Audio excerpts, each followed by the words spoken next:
Good afternoon, everyone, and thank you for joining Wes today in another one of our great webinars. Today, we are pleased to have Paula Hobrich, Leadership Coach, joining us today. During this hour, Paula will share some of her tips on how to create meaningful and impactful relationships with the people that you lead. You will learn what conscious leadership is, why it makes great leaders, and what you can do to become a conscious leader. Thank you, Paula, for joining us today, and please just start whenever you're ready.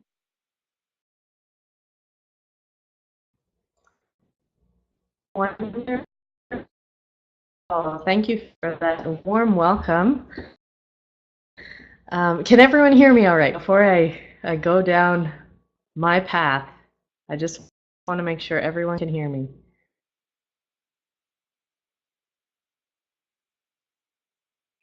Okay, and I believe we have a little bit of a delay, so thanks everyone for answering for me. So we do have a little bit of a delay, and that's okay. I'm on Wi-Fi. I don't have a wire that reaches across my house into my modem, fortunately. So we will make do. And I really, I want this to be a really interactive webinar and training that is a leadership model that is widely available in organizations in the training that is available for us. There's a few books written on it, and I'll tell you about those as well. But I want you and encourage you to ask questions as they come up for you, because some of the things that I'm talking about might be a new idea, and I definitely want to clarify as best I can and have you walk away with as much clarity and new information and learning as you possibly can. So I apologize if I'm answering questions late because it's a bit delayed route, and I'll try my best to pay attention to the chat as we go along. Rich, and I am a coach.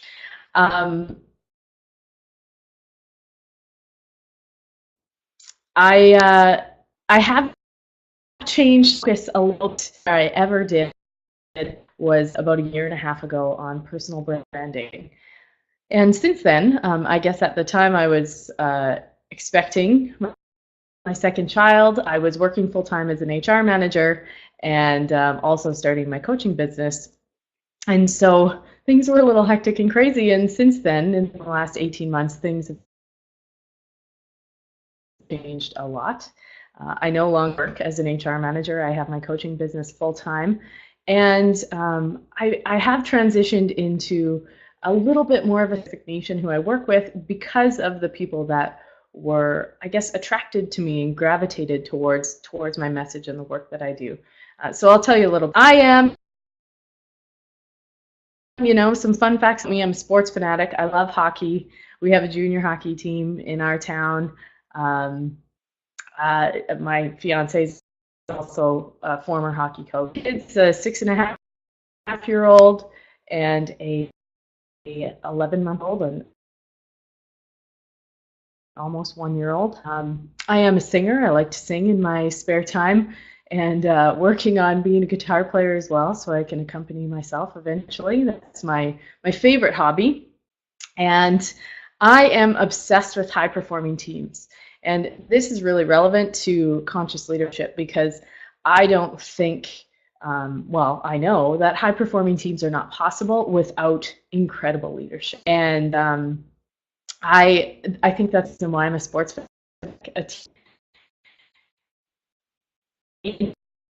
And underneath the workings of that team. So within that leadership of all the players, within the leadership of the coaching staff, and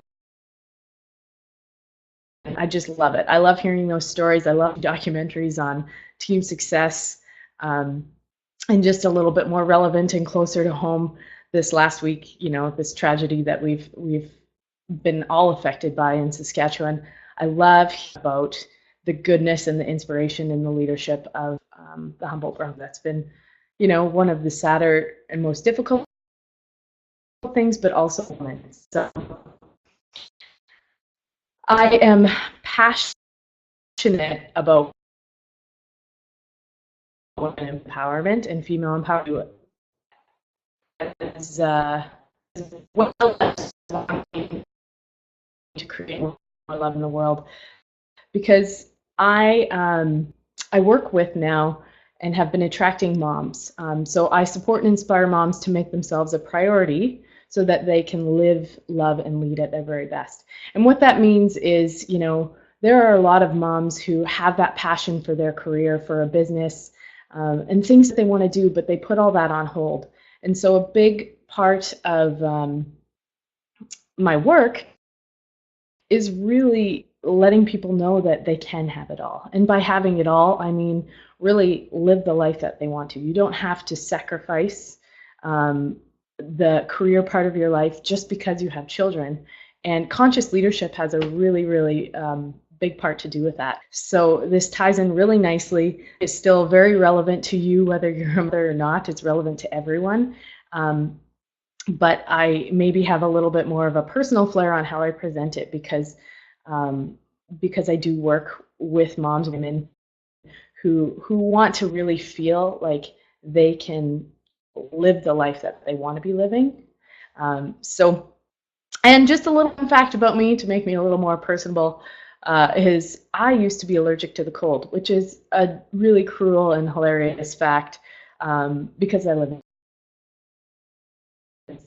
and so it's really called your area. So there's your fun fact about me. I grew out of it, thank goodness. Now I can play with my kids outside in the wintertime. So I broke this down into a few parts. So we'll first talk about, what is conscious leadership as a new model, as maybe something that you're being introduced to for the first time, what it's defined as. And then I'll talk to you about why it's a lasting leadership model. So why this is the sustainable leadership model in comparison to a lot of. I'll also share some blocks and some stops. So some things that stop us from being conscious leaders, as well in our own lives. So you might be asking, what's wrong with these old models of leadership?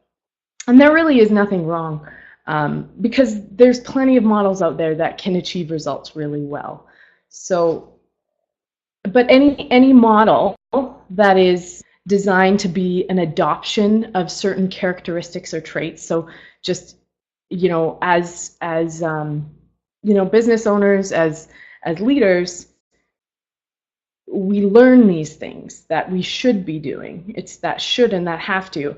But that is ultimately what makes it unsustainable, is these traits and characteristics that we need to be learning in order to be good leaders. So it's really about, when it comes to, I guess, being on the personal level, when you have these characteristics and traits of what you need to do in order to be successful, so being driven, passionate, and being purposeful in your work, what typically happens is that parts of our personal life can suffer because of that. So our relationships and our physical health are suffering because we adopt traits and we focus only on these traits. This conscious leadership, how we can be conscious leaders every single day. So the list of your career successes might be long, but you might be left without that feeling of like purpose, satisfaction, and really that true balance in your life. So on a business level, in your businesses, this law of attraction states that what we focus on expands. So we attract more of what we're putting out.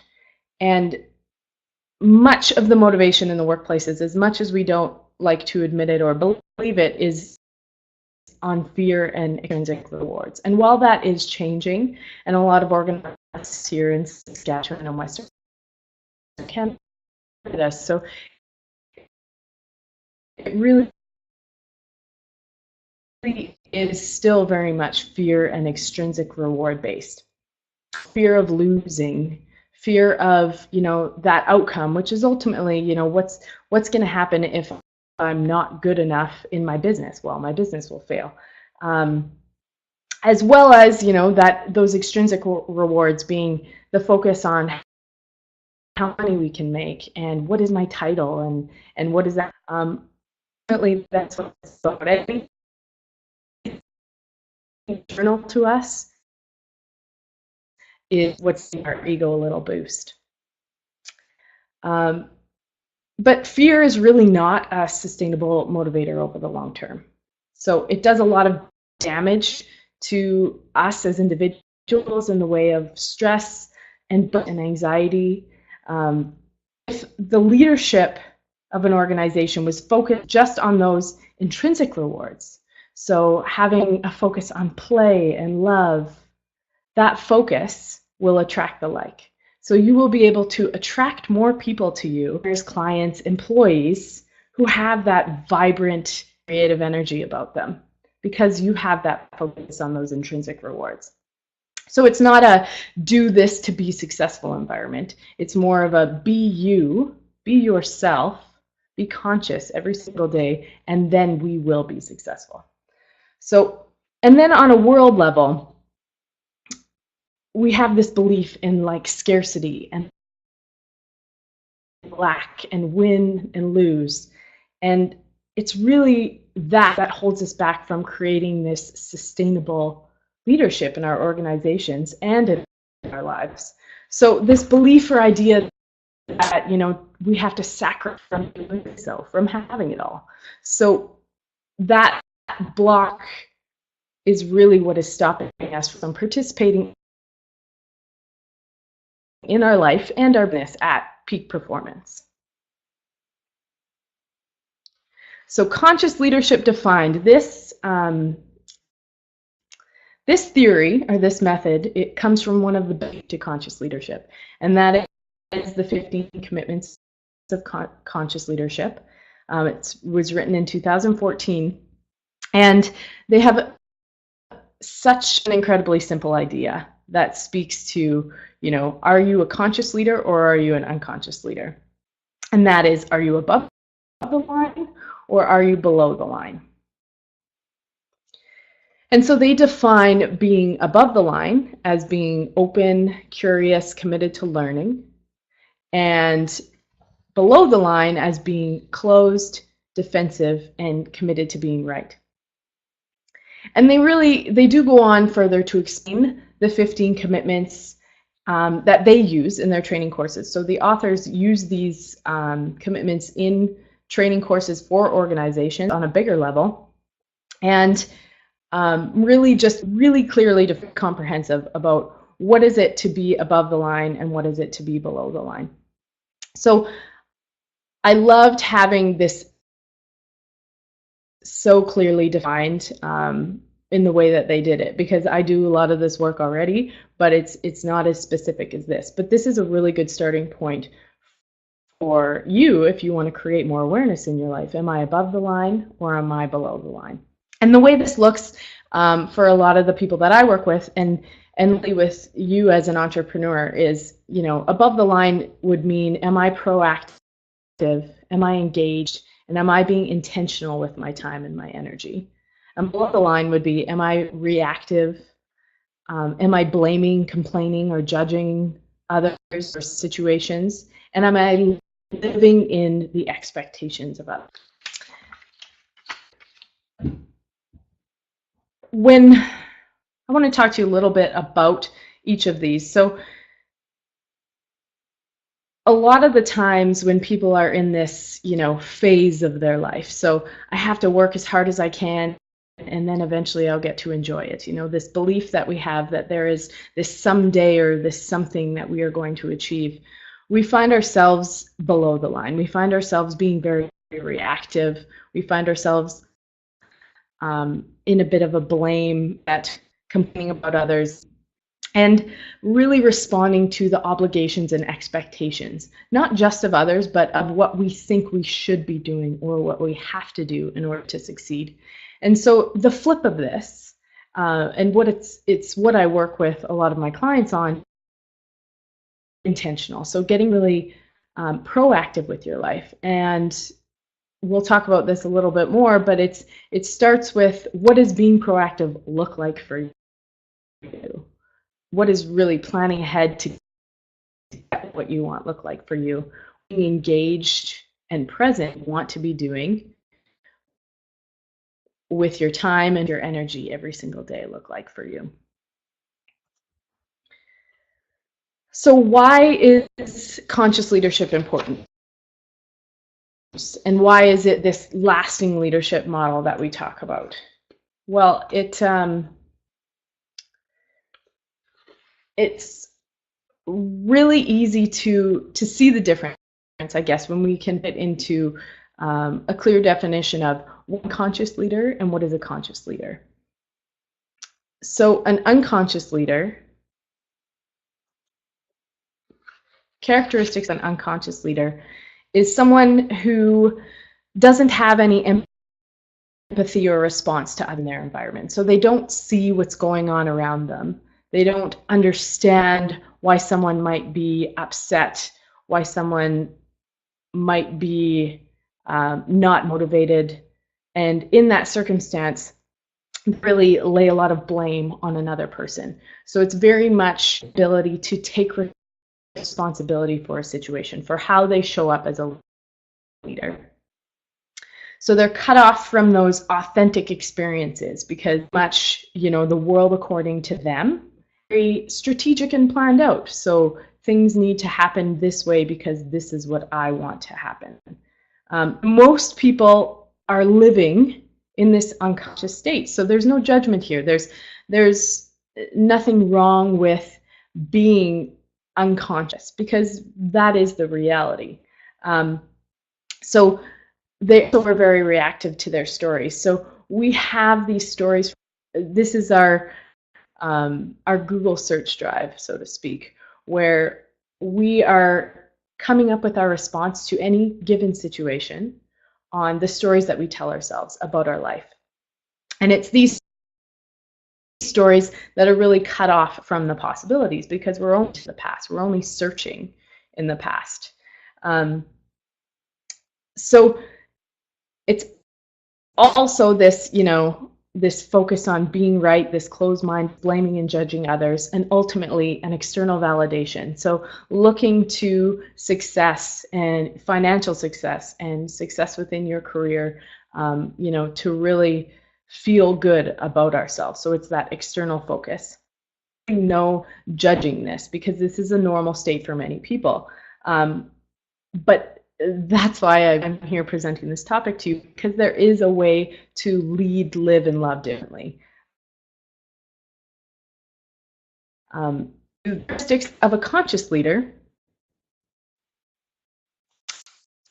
they're very present, so they experience the here and now and they respond in the moment. So as things come up, situations come up, they're responding to the situation. So there's no need for defensiveness. It's just, what do we do in this moment? There's no patterns of behavior, no habits that come sneaking back because they are able to lead and serve freely in the situation. So no habits of anger, no habits of deflection or fear of confrontation. They deal with things as they come. So they take responsibility for absolutely everything and they let go of blame. Because in any situation, they know that there is something they can learn from and also do differently. So that they learn from each of those situations. Whether it's a win, whether it's a loss, there's always something to take from it and grow from. And they also have a belief in a higher power or an energy that is greater than themselves. And so this one is a little bit radical for a lot of people, but when it comes to a belief in a higher power, everyone has that higher power. And some people call it God, some people call it the universe. And then when it comes to this energy, there's a lot of science that says there is this greater energy. And it's that trust and that belief that there is something greater than ourselves that allows people to really be conscious in their space. So it's this focus on learning and growing, really being open to experiences having love and compassion for themselves and for others, and that ultimate greater good. So what is that greater good and that highest purpose for the work that I do and how I lead my people? And so conscious leaders are rare. This isn't this normal state of being unconscious, but it really doesn't have to be. And this is this shift that I feel we are at in the world, is that there is a shift towards being more conscious.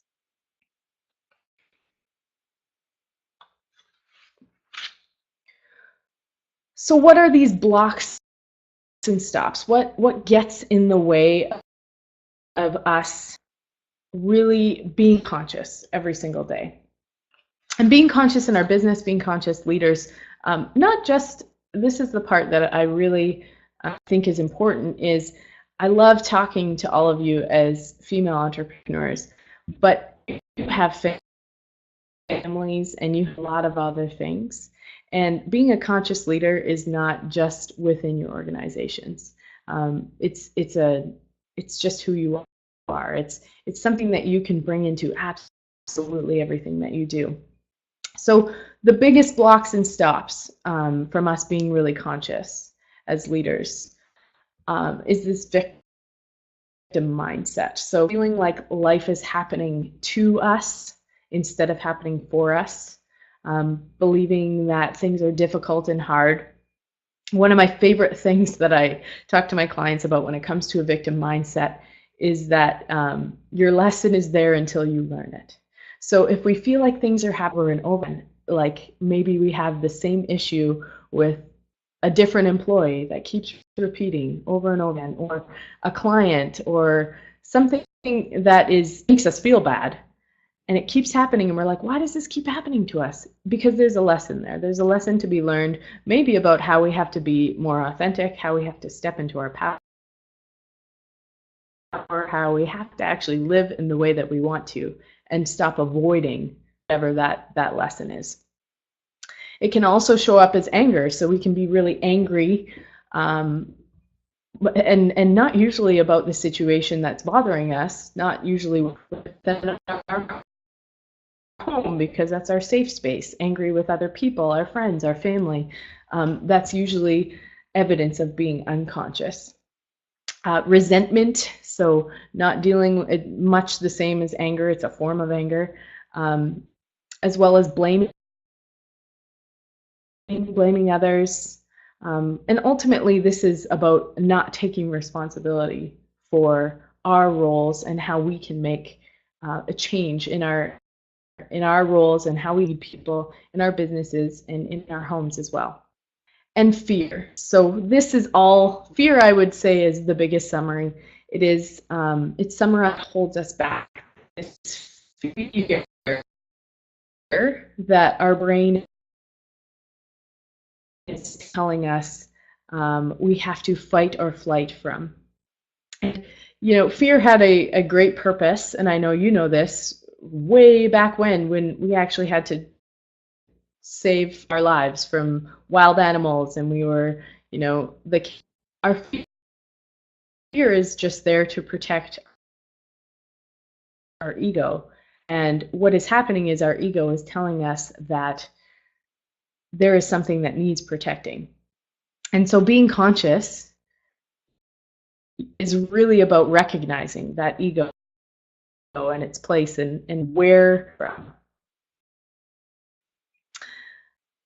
Another thing that's stopping us is scarcity, this idea or thought that there is not enough time, not enough resources, not enough anything. So this idea that there is also losers and winners, and that we have to be a certain way in order to be successful. And then lastly, this feeling of unworthiness. So I'm not worthy of the things that I desire, so I don't attempt them. And so unworthiness is a big block because it stops us from moving forward. It's that fear of moving forward, and it stops you from actually living consciously every single day, because we fear that it won't work out the way that we want to. We can't have what we want. So ultimately, this is where things get a little radical. I hope you stay with me here, but these blocks are all stemming from a lack of self-love, because I believe it shows up in many ways. Then we are able to be really conscious every day with our time. So I think self-love is a starting point when it comes to being conscious, because the greater self-awareness that we really work to have every single day, because it's not a finished process. We learn more about ourselves every single day as we recognize the ways that we're not showing up at our best. And then we can ask that question, okay, what happened? How can I make a change, or how can I do something different? So that self-awareness that we create is what helps us get to that point of a greater self-love for ourselves. Because we then can say, I love myself enough to make, and I love other people enough to make this change for myself. I care enough about the work I do to want to really have this amazing relationship with myself out to other people. And I ask this question, do you know who you are? But that's obviously an incredibly loaded question. But it's a big part of the work that I do now, and the reason I do this work is because when we notice that we actually make a difference in other people's lives, we have an effect on others. And for me, you notice that you start to get this longing for something different. If you're in a place where, in your business and in where things feel a little distant and you're not doing exactly what you want, or maybe there's a little bit of unhappiness that sneaks in, even though you checked off all the boxes on your checklist. It's maybe, that's that indication that maybe we can dig a little self-awareness, and maybe we can extend a little bit more self-love and self-compassion towards ourselves. So once you develop this self-awareness, you can locate yourself below the line, as that, unconscious leader or unconscious in your life, then it's possible to shift. So it's really having that awareness about yourself to shift, and then make that conscious choice every single day to do something differently. Because we can't lead others if we're not whole. So if we're really not taking care of ourselves first and foremost, we cannot lead other people. So it's really a big, important part of the work that we do, because it touches other people, it touches other lives, but it's also really important to how we live, within our homes as well. Love influences everything that we do, but we talk about it. What we do spend a lot of time talking about here, and there's really only those two things at work. It's love or it's fear. You're either living in love or you're living in fear.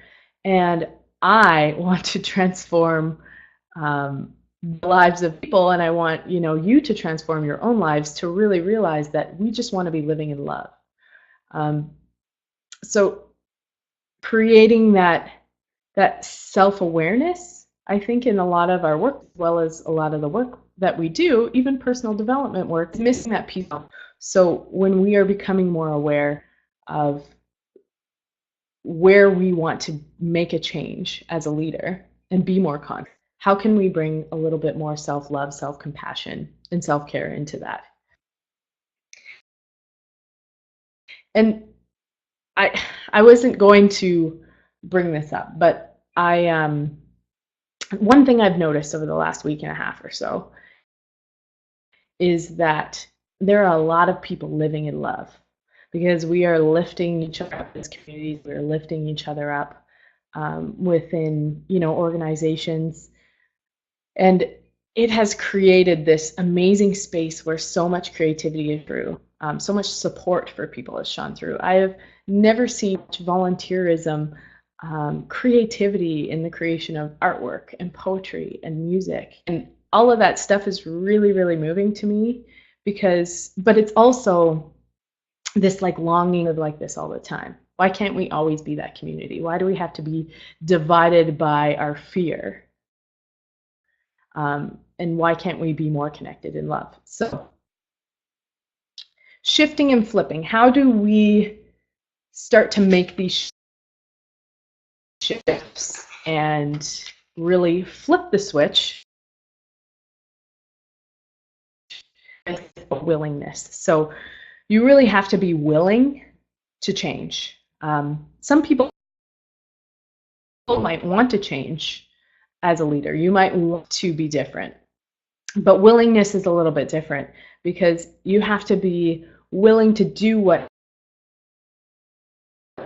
to make that change, to reach the results that you want, to have the outcome that you want.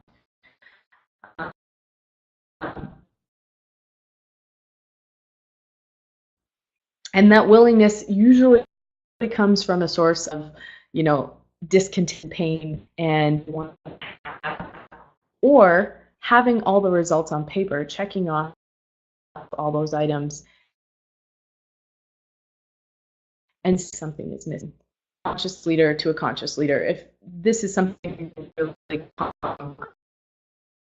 so it's going from that victim mindset to taking radical responsibility and going from that feeling of fear and lack and scarcity to a really big trust and surrendering to that trust of that higher power, that energy, all the possibilities that await within that. It's going from, that place of feeling like we have to complain and blame and judge others and our situation, ourselves, and really switching to a life of communication. That's another big passion of mine is communicating with the people in your life, with your spouse and your kids and your friends, and most importantly,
test, test. Can you hear me? Okay. Sorry. I don't know where we left off. Good to go. Okay. So it's taking that past and future focus. So that Google search engine that keeps looking to the past and our past experiences, our past stories, and that worry about the future and what it is that we really, desire to create. And then just being present in every moment. So not worrying about either one of those things and taking in the moment as something we can respond to right then and there.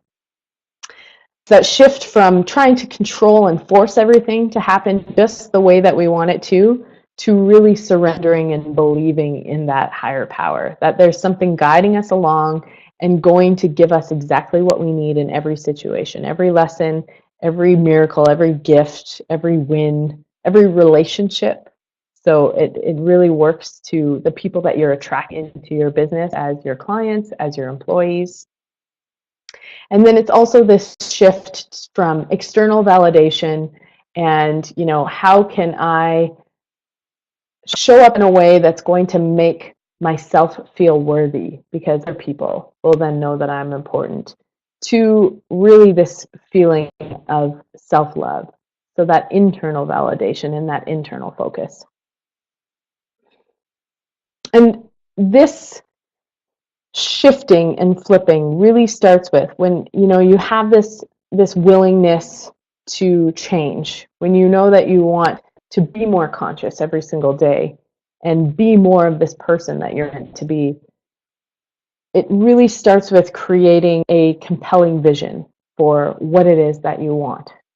And what I find a lot of the time is that people shut part of them off, especially moms who have resigned themselves to thinking that, the day that my child born, I'm second. I have to put myself second now. And then maybe we go back to work and maybe we're back into our career, but that's still second. I get it. Even, what typically happens is the kids are first, the career is second, and the individual and the person is third.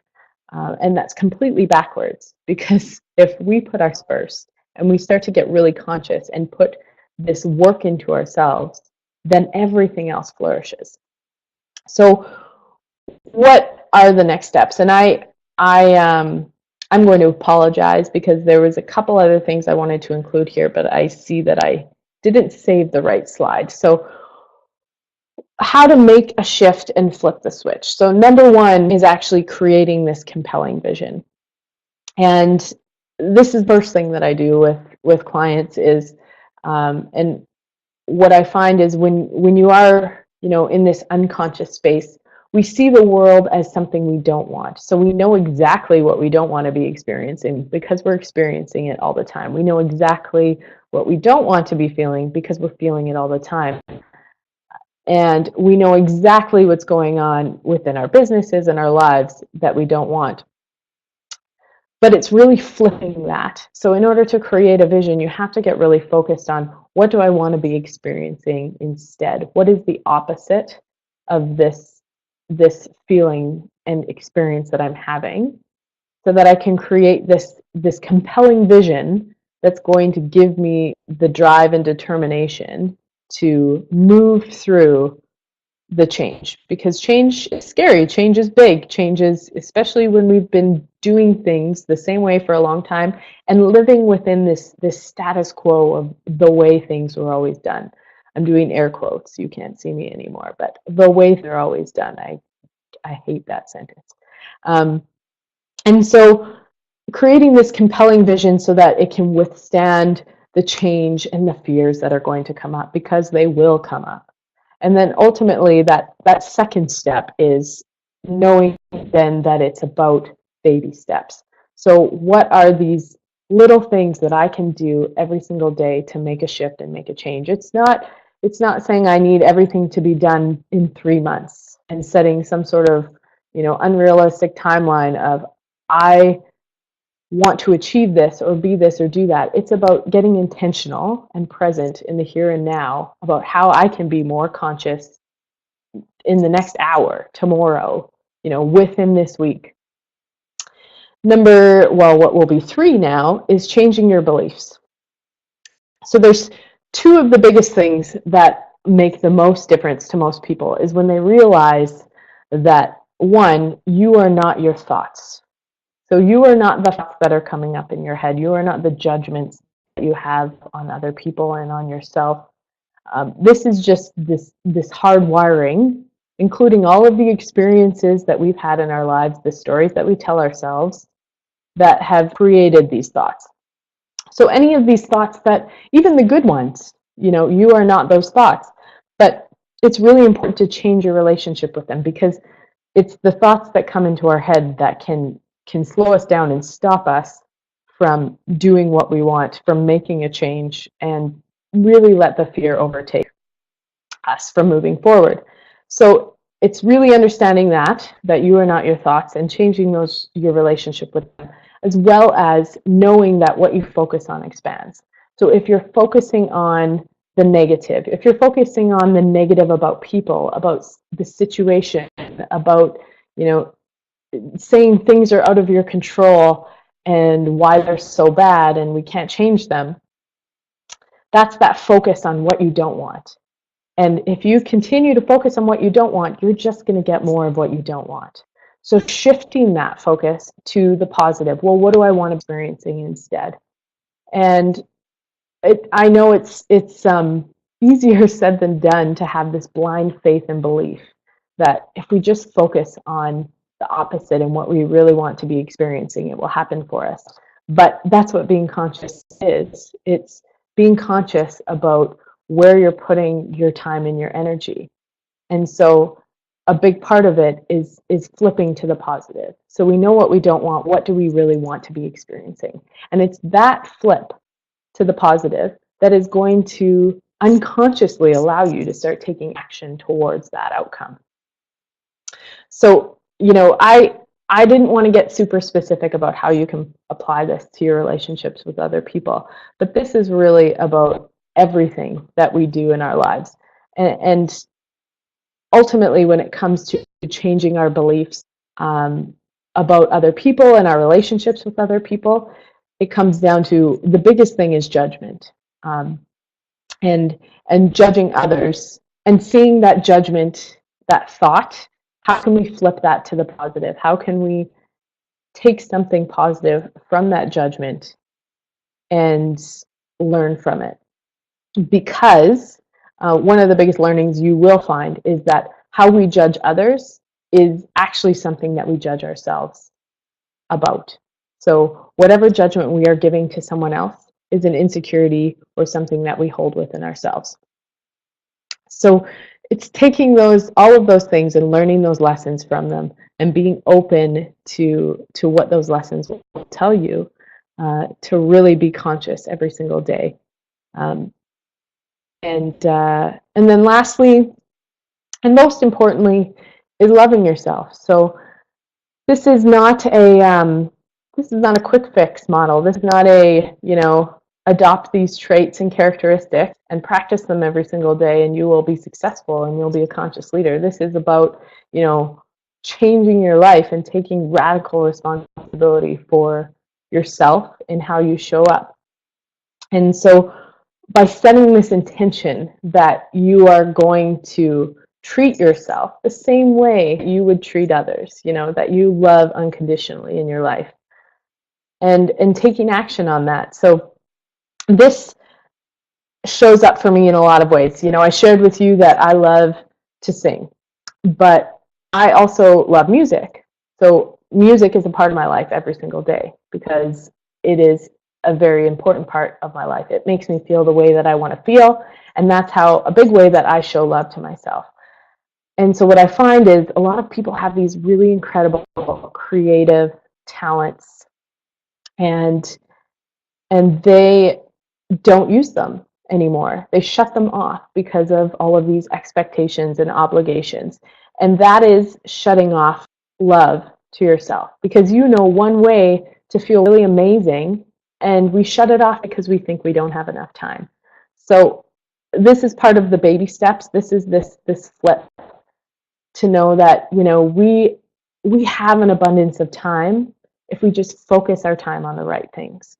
So making you a priority, setting that intention and taking action on that. What are these things that are going to make me feel really good every single day?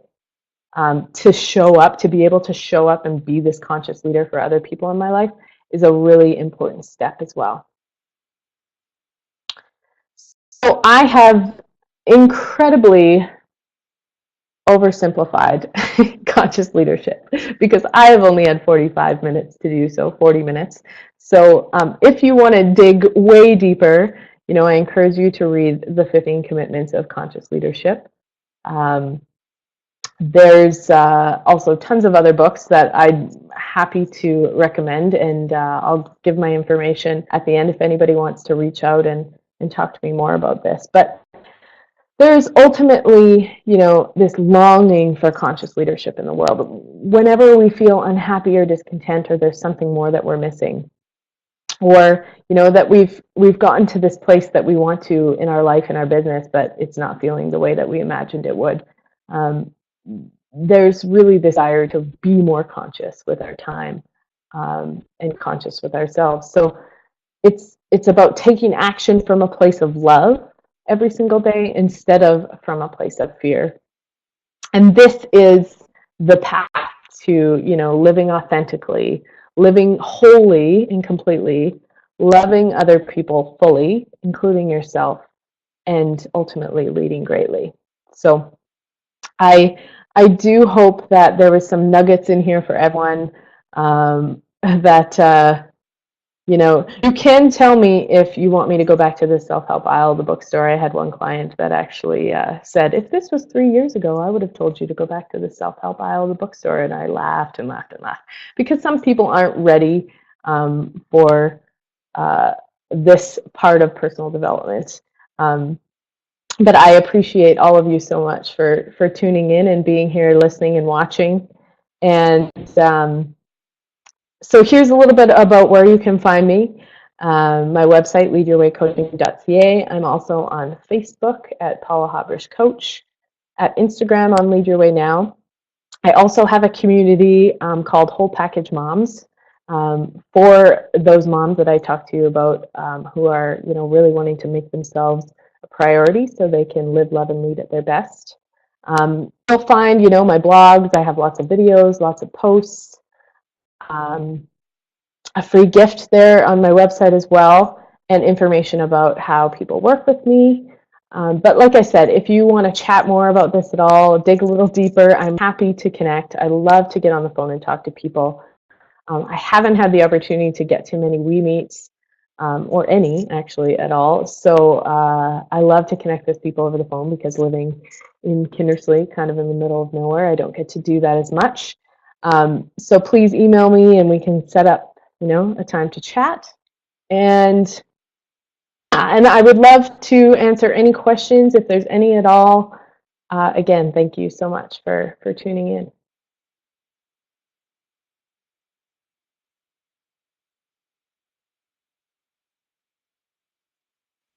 Okay. Well, I'd like to give a huge thank you to Paula for taking the time today to share your insights with us, teaching us a little bit more about conscious leadership. I'd also like to say thank you for everyone who's able to join us in today's webinar. And our next upcoming webinar is entitled Cash Flow Management for Small Business, and that is presented by Jenya Webster. So check your emails or visit our website to register. Bye, everybody, and have a great afternoon.